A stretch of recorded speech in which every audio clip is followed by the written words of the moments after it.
Introducing the all-new Corolla.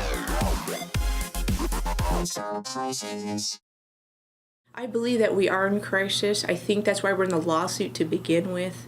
I think in the beginning, there was definitely, I had a sense when I started 4 years ago that we were trying to make progress and move forward, but I feel that we're sliding back. Clinical psychologist Dr. Andrea Lighthizer was responsible for mental health care for the inmates at DOC until this past week when she voluntarily chose to step down. You have Dr. Saad and 2 nurses who are working diligently to provide medical care.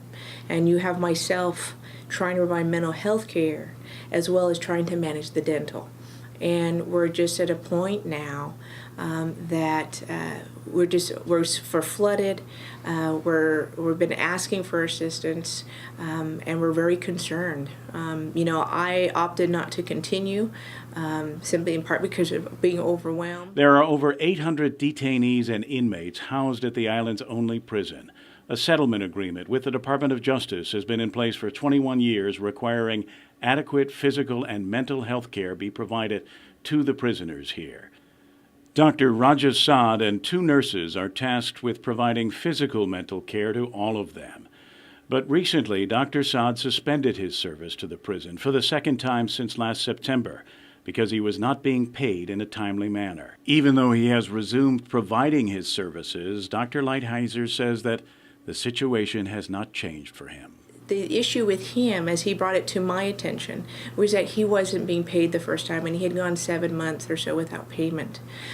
He was subsequently paid after he raised the issue, and the management promised him that they would work with him to assure him this would never occur again. It did happen again, but this time he gave a different stipulation that in addition to being paid in full, he wanted to be paid every 2 weeks like all government and Guam employees. We're still in the same situation we are. We are drastically undermanned.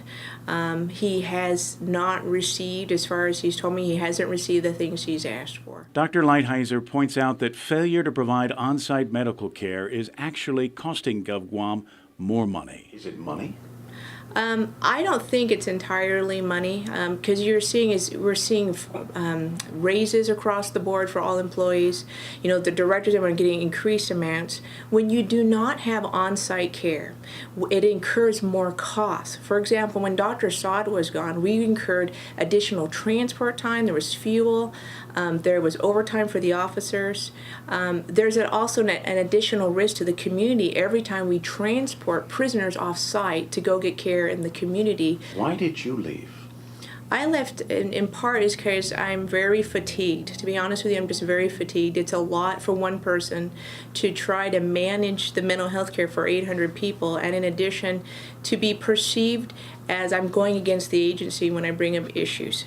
Are you going against the agency? Absolutely not. Really, what Dr. Saad are doing are fulfilling our responsibility to the community by bringing up issues that we believe that can be resolved, that should be resolved. Kevin Kerrigan, PNC News.